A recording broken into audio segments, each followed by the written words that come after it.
अगर मैं मौलाना मसूद अजहर के बारे में जुनून भरूं, उसके विरोध में जुनून भरूं और आपको उकसाऊं और आप में से कोई जाकर मेरा समर्थन करे और उसमें से आप जाकर अगर आप उस आतंकवादी को मारते हो तो उसमें मेरा कोई कसूर नहीं है।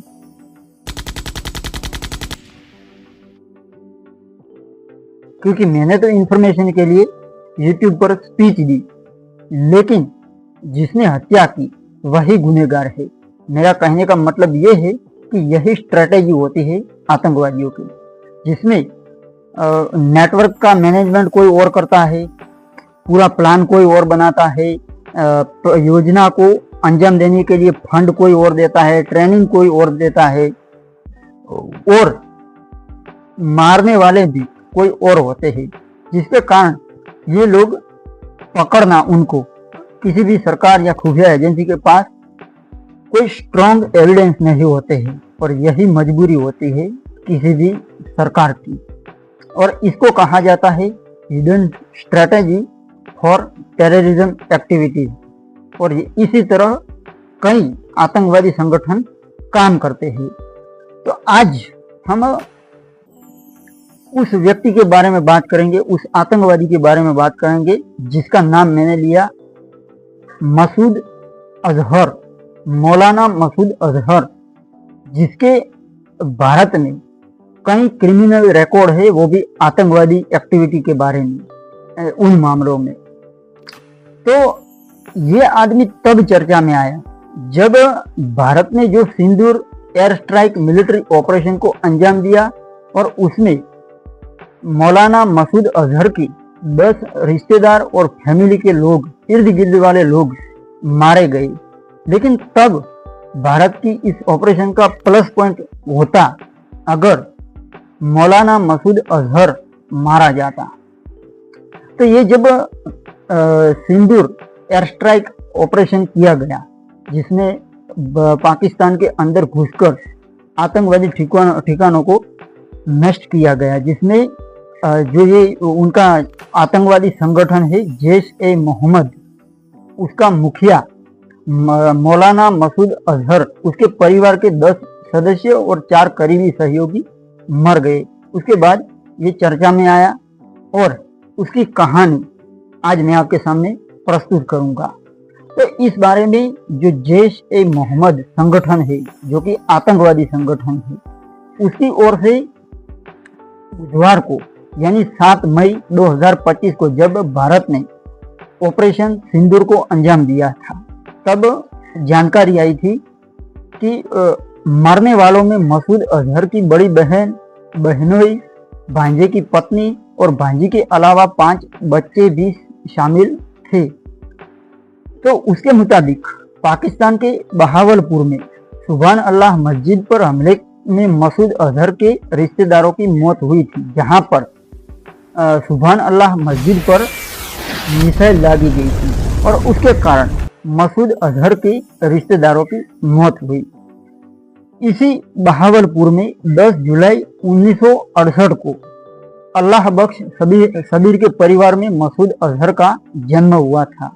अजहर के पिता सबीर बहावलपुर के गवर्नमेंट स्कूल के अंदर हेडमास्टर थे और ये एक हेडमास्टर का बेटा था जो कि आतंकवादी गतिविधियों से जुड़ा। बाद में भारत का होम डिपार्टमेंट है, उसकी ओर से 7 मार्च 2024 को एक मोस्ट वांटेड की लिस्ट जारी की गई थी, जिसमें मौलाना मसूद अजहर का नाम नंबर 1 पर था टेररिस्ट के नाम में।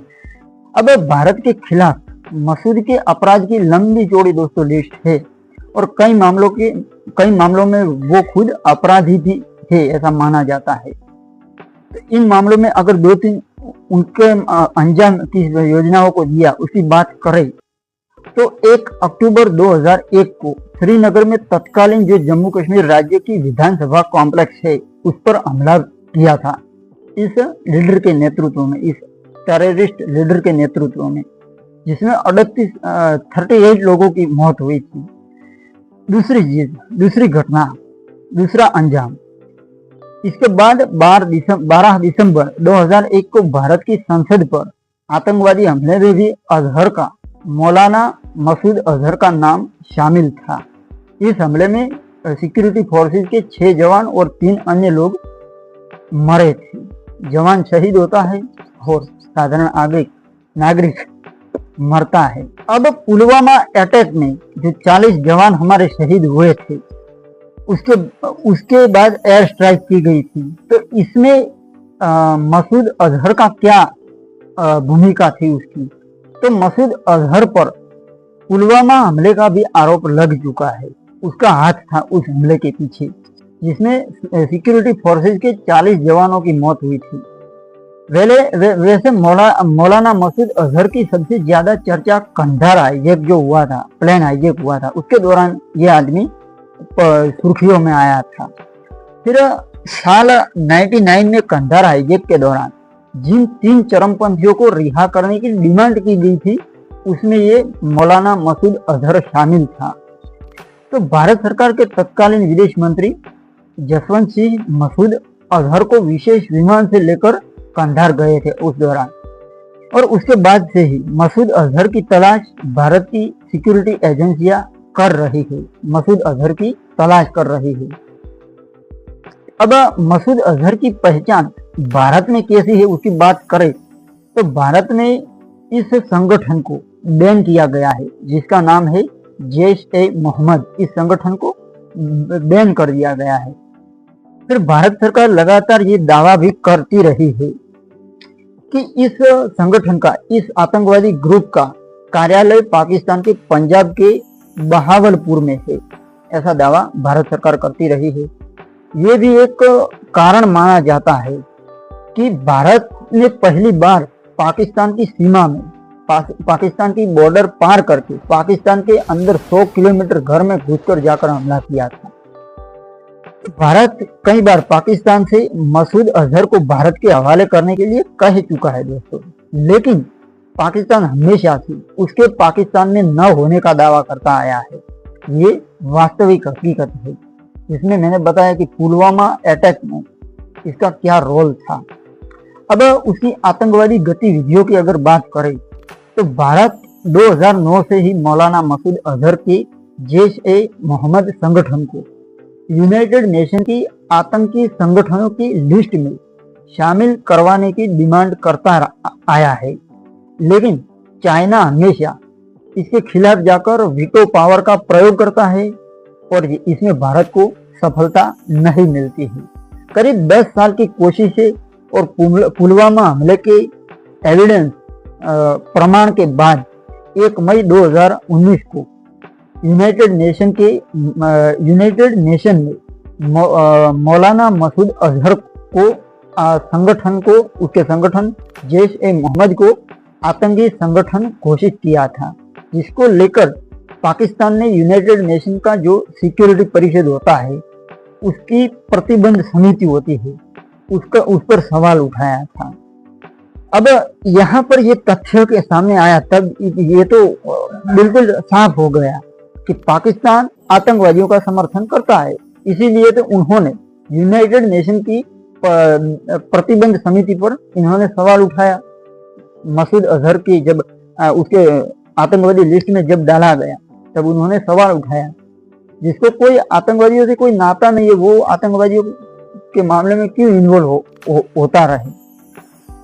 मसूद अजहर के जिन क्रियाकलापों के, जिन दुष्कर्मों के बारे में भारतीय होम मिनिस्ट्री यानी होम डिपार्टमेंट होता है हमारा, उसने मोस्ट वांटेड की सूची में जिक्र किया है इसका, मसूद अजहर का।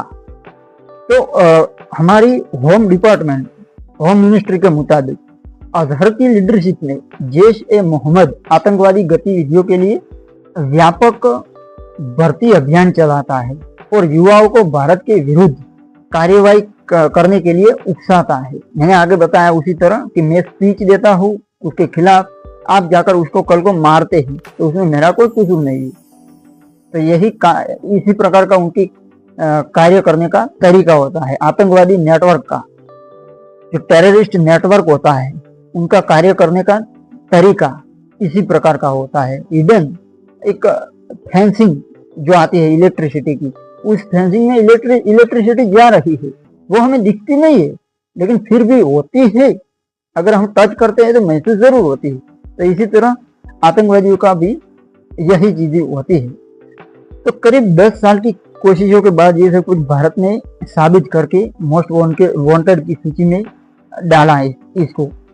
फिर जनवरी 2002 में एक सोर्सेज से इंफॉर्मेशन सामने आई कि मौलाना मसूद अजहर के बारे में एक विस्तृत जब वो इंफॉर्मेशन बाहर आई तो उसमें उसके मुताबिक, उस इंफॉर्मेशन सोर्स के मुताबिक, मसूद अजहर का जिहादी गतिविधियों से जुड़ा कराची में जब वो पढ़ता था तब से ये आतंकवादी गतिविधियों में वो इन्वॉल्व हो चुका था, तब जब वो पढ़ता था।